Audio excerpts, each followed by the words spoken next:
Okey, sekarang ni eMAS 3 ataupun eMAS 5, adakah Proton akan bawa masuk dua model ni ataupun sebenarnya satu model yang sama tapi cuma tak decide lagi nama mana yang nak pakai? Haha, ini dia model EV terbaru yang akan dibawa masuk oleh Proton dekat Malaysia. Sebuah subcompact EV hatchback paling murah dekat Malaysia. Semuanya berkenaan dengan eMAS 5.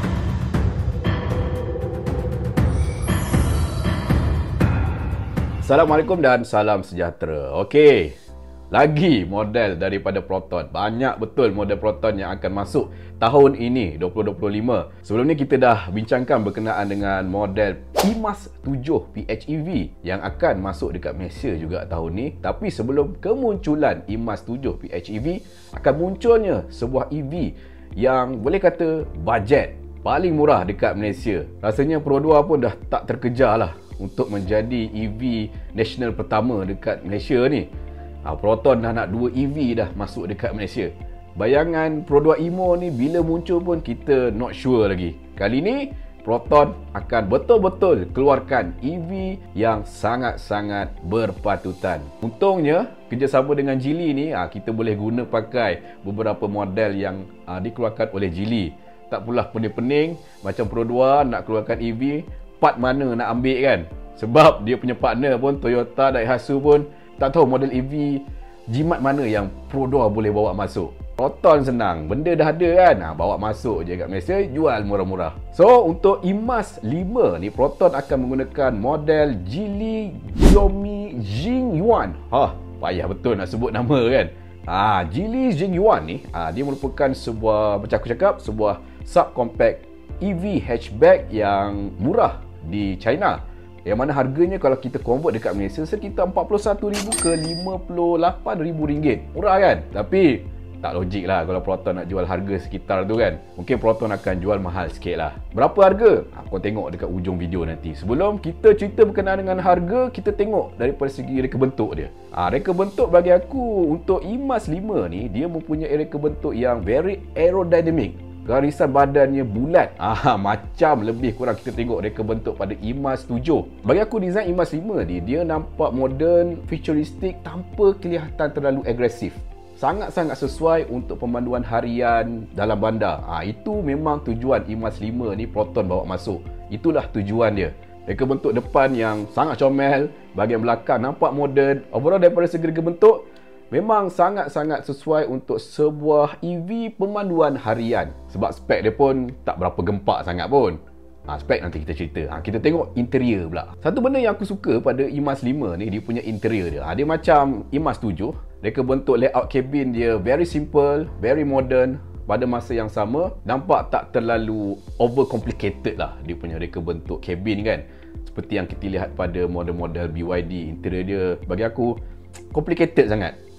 Aku lebih suka design yang simple macam ni. Untuk eMAS 5 ni, bahagian IHU dia berukuran 14.6 inci menggunakan Flyme system lah. Cumanya kita tak sure adakah menggunakan chip perprosesan yang sama seperti eMAS 7. Tapi yang pasti dia punya display besar dan cantik. Untuk meter cluster eMAS 5 ni, display dia lebih kurang 10.1 inci fully digital meter cluster. eMAS 5 ni dia tak berapa besar sangat lah. Dia punya panjangnya lebih kurang 4135 mm, wheelbase 2650 mm, lebar 1805 mm, tinggi 1570 mm. Kalau kita nak bandingkan dengan BYD Dolphin, dia punya pesaing terdekat dia lah kan, BYD Dolphin, wheelbase-nya lebih panjang, sekitar 2700 mm. Overall, untuk eMAS 5 ni daripada segi size dia lebih kecil sikit lah berbanding dengan BYD Dolphin. Sebagai sebuah kereta EV yang bajet, inilah spek dia kan. Kalau buat besar-besar,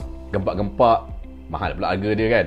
Tapi no problem, walaupun mempunyai size dimension yang lebih kecil sikit berbanding dengan BYD Dolphin, dia punya wheelbase pun dah 2650 mm. Bagi aku sangat-sangat panjang lah untuk sebuah kereta subcompact kecil hatchback macam ni kan.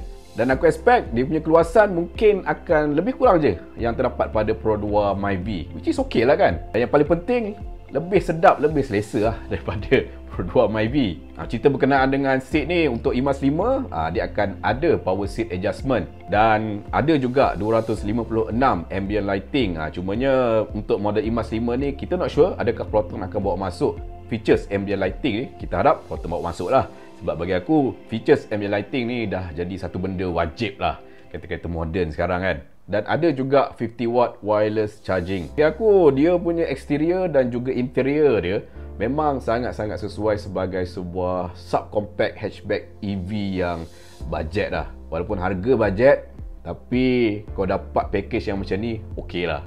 Berkenaan dengan bateri, untuk Geely Jingyuan ni, dia menggunakan bateri jenis CLTC LFP battery. Dia bukan menggunakan LFP blade battery yang kita tengok pada IMAX 7. Sebab ini adalah sebuah EV yang bajet, dia gunakan bateri yang lebih mampu milik lah untuk mendapatkan harga yang lebih murah. Yang mana dekat China, Geely Jingyuan ni dia ada dua variant bateri, iaitu 30.12 kWh, range yang boleh pergi sekitar 310 km untuk bacaan CLTC, tapi untuk WLTP mungkin sekitar 270 km. Dan untuk high spec menggunakan bateri berkapasiti 40.16 kWh, range boleh pergi sejauh 410 km. Untuk bacaan WLTP mungkin sekitar 370 km. Untuk IMAX 5 ni akan ada dua variant electric motor, yang mana untuk bateri berkapasiti 30 kWh ni, electric motor dia produce sekitar 79 PS dan 130 Nm torque. Untuk bateri berkapasiti 40 kWh ni, dia punya electric motor dia produce sekitar 116 PS dan 150 Nm torque. Kalau kita tengok daripada segi spek electric motor ni, dia macam agak kurang power sikit untuk sebuah kereta EV. Tapi kita tak sure lah kan, sebab kereta ni pun kecil je kan. Tapi yang kita tahu, untuk BYD Dolphin mempunyai electric motor yang lebih powerful lah berbanding dengan IMAX 5 ni. Tapi kita tengok balik, dia punya tujuan Proton bawa masuk ni adalah untuk pemanduan harian dalam bandar. Okey, harga. Macam aku cakap tadi, dekat China harganya sekitar RM41,000 ke RM58,000. So aku jangkakan kalau IMAX 5 ni masuk dekat Malaysia, Proton mungkin meletakkan harganya sekitar RM69,000 ke RM80,000.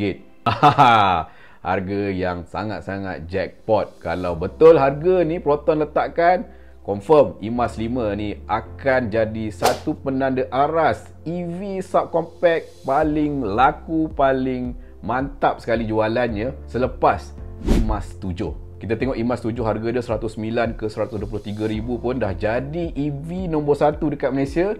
Bayangkan kalau IMAX 5 ni masuk, harga sekitar 69 ke 80,000 ringgit.